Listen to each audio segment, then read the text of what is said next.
കരവിരുതിന്റെ താളമേളത്തിൽ കസാമിയ ഒരുക്കുന്ന രുചിയുടെ ഇന്ദ്രജാലം ഇനി കരുളായിലും. ഇനി ഓരോ നിമിഷവും രുചിച്ചറിയാം കസാമിയുടെ സ്വാദ്. Kasamiya bakes and restaurant, bypass road, Karulai. അവർ ബ്രാഞ്ചസ് പൂക്കോട്ടുംപാടം, കാളികാവ്. വേദനിക്കുന്നവന് ആശ്വാസത്തിന്റെ തെളിനീര് പകർന്നു നിൽക്കുന്ന മുഖമായിരുന്നു KR ഭാസ്കരൻ പിള്ള എന്ന് ഗോവ ഗവർണർ PS ശ്രീധരൻ പിള്ള.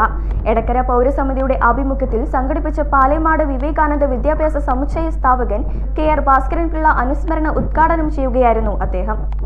ഭാസ്കരൻ പിള്ള സാറിനോട് സംസാരിച്ചാൽ ഇത്തരം കാര്യങ്ങളെല്ലാം അദ്ദേഹം സജീവ രാഷ്ട്രീയത്തിൽ വന്നിട്ടില്ലെങ്കിലും NDP രൂപീകരിച്ച കാലഘട്ടത്തിലായി ഒരു ചുമതല ഉണ്ടായിരുന്നതായിട്ട് എനിക്ക് മനസ്സിലാക്കാൻ സാധിച്ചിട്ടുണ്ട്.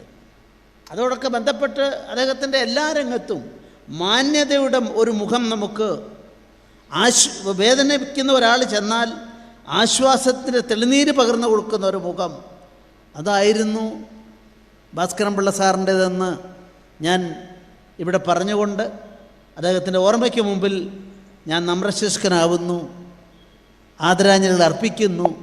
ഞാനുമായി വളരെ അടുപ്പമുണ്ടായിരുന്നു. മഞ്ചേരിയിൽ പലപ്പോഴും കോടതിയിൽ കണ്ടിട്ടുണ്ട്. ഞങ്ങൾ തമ്മിലും ആ ഒരു നല്ല ബന്ധമുണ്ടായിരുന്നു. ഏതായാലും നമ്മളെല്ലാം ഇന്നല്ലെങ്കിൽ നാളെ ഇവിടെ നിന്ന് പോകേണ്ടവരാണ്. അങ്ങനെ പോകേണ്ടി വരുമ്പോൾ എടക്കര പ്രസ്റ്റീജ് ഓഡിറ്റോറിയത്തിൽ നടന്ന ചടങ്ങിൽ ഗ്രാമപഞ്ചായത്ത് പ്രസിഡന്റ് OT ജെയിംസ് അധ്യക്ഷത വഹിച്ചു.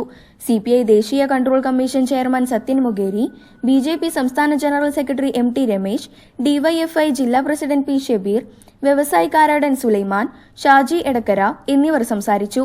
Nilambur block panchayat president P Pushpavalli, മുൻ എടക്കര ഗ്രാമപഞ്ചായത്ത് പ്രസിഡന്റ് G ശശിധരൻ, മുൻ ജില്ലാ പഞ്ചായത്ത് അംഗം സെറീന മുഹമ്മദ് അലി എന്നിവർ സംബന്ധിച്ചു. News bureau, Edakkara. സ്വന്തം ഹൈസ്പീഡ് ഇന്റർനെറ്റ്, നമ്മുടെ സ്വന്തം ഇന്റർനെറ്റ്.